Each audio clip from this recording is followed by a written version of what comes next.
மாணவ தொழில் அமைச்சர் சொல்ல விரும்புறேன். அதை சொல்லி முடிச்சுட்டு அப்புறம் நீங்க பேச சொல்லுங்க. தலைவர் அவர்களே, சொல்லி முடிச்சு. அவர் ஷூட்டிங் ஸ்பாட் அப்படிலாம் சொன்னாருன்னா, நான் துபாய்க்கும் ஸ்பெயினுக்கும் போய் MOU சைன் பண்ணாங்களே, அதுல எத்தனை கன்வெர்ட் ஆச்சு? நீங்க அப்ப ஷூட்டிங் எடுக்க போனீங்களா?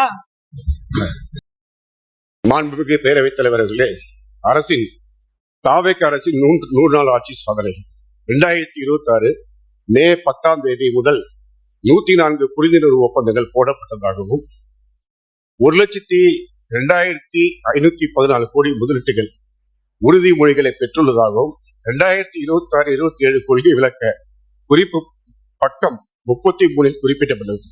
இந்த புரிந்துணர்வு ஒப்பந்தங்கள் மூலம் எந்தெந்த இடங்களில் எந்தெந்த தொழிற்சாலைகள் அமைக்கப்படும், எந்தெந்த தொழிற்சாலைகளை எவ்வளவு முதலீடு செய்ய அரசு உறுதியளித்துள்ள 13/8/2026 அன்று தமிழ்நாடு முதலீட்டாளர்கள் மாநாடு நடைபெற்றது. அந்த மாநாட்டில் தொலைக்காட்சி நிருபர்களோ பத்திரிகையாளர்களோ அனுமதிக்கப்படாமல் ரகசியமாக ஒரு சினிமா ஷூட்டிங் போல் நடைபெற்றுள்ளது.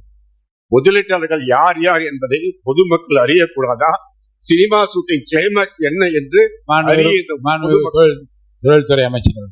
மாண்புமிகு பேரவைத் தலைவர் அவர்களே, சினிமா ஷூட்டிங், ரகசியம், இதெல்லாம் தேவையில்லாத வார்த்தை. நம்ம இதுக்கான விளக்கம் வெளியேவும் சொல்லிட்டோம், உள்ளேயும் சொல்லிட்டோம். மறுபடியும் அதையே ரீஹைட்ரேட் பண்ணி பேசுறதுல எந்த ஒரு பிரயோஜனமே கிடையாது. பொதுப்பணித்துறை அமைச்சர் 2 பேரும் நிறைவு செஞ்சுட்டாரு. இப்ப கூட அவர் பேசும்போது பொறுப்பு அமைச்சர் பேருக்கு பச்சை துண்டு போட்டுக்கிறாரு. பொறுப்பு அமைச்சர் நான் தான், தைரியம் தான் என் பேரை சொல்லுங்க. திருவண்ணாமலை பொறுப்பு அமைச்சர் நான் தான். அதனால நாங்க சொல்றது என்னன்னா, கேள்வி கேளுங்க, பழி சொல்லாதீர்கள். நாங்க 100 வருஷம் தான் இருக்கு, எங்க மேல பழி சொல்றதுக்கு என்ன இருக்கு? ஆட்சி செஞ்சவங்க தான் பழி ஏத்துக்கணும். நீங்க தான் பழி ஏத்துக்கணும். நாங்க எந்த தவறும் செய்யல. அதனால கேள்வி கேட்டீங்கன்னா நாங்க பதில் சொல்றோம். அதுதான் ஜனநாயக கடமை. ஆனா அங்க உட்காந்துக்கிட்டு 100 நாள் வந்த ஆட்சியை பார்த்து எல்லா தவறுகளும் நம்ம செஞ்ச மாதிரியே திருப்பியும் நம்ம ஏதோ தவறு செஞ்ச மாதிரி பேசக்கூடிய பேச்சுக்கள் தான் நாங்க உடனே எந்திரிச்சு அதுக்கான பதில் சொல்ல வேண்டியதா இருக்கு.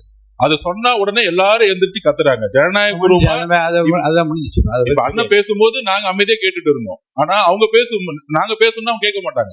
இங்கதான் ஜனநாயகம் இல்லைங்கிறது பதிவு பண்றோம். மாண்புமிகு சட்டமன்ற உறுப்பினர்கள் அவங்களுடைய கேள்வியும் தொகுதி பிரச்சனையும் இல்லை அரசியல் ரீதியான எந்த பாலிசி விஷயம் இருந்தாலும் நாங்க எந்திரிச்சு பதில் சொல்ல தயாரா இருக்கிறோம். ஜனநாயக பூர்வமா தயாரா இருக்கும். இல்ல தவறு எங்க மேல இருந்துச்சுன்னா அந்த தவறை சுட்டி காட்டுங்க, அதையும் நாங்க பதில் சொல்றோம். ஆனால் தனிப்பட்ட தாக்குதல்களை தயவு செய்து நிறுத்துங்கிறத நான் கேட்கிறோம். தொழில்துறை அமைச்சர் பேசிட்டுமே, மாணவ தொழில் அமைச்சர் சொல்ல விரும்புறேன். அதை சொல்லி முடிச்சுட்டு அப்புறம் நீங்க பேச சொல்லுங்க. தலைவர் அவர்களே, சொல்லி முடிச்சு. அவர் ஷூட்டிங் ஸ்பாட் அப்படிலாம் சொன்னாருன்னா, நான் துபாய்க்கும் ஸ்பெயினுக்கும் போய் MOU சைன் பண்ணாங்களே, அதுல எத்தனை கன்வெர்ட் ஆச்சு? நீங்க அப்ப ஷூட்டிங் எடுக்க போனீங்களா?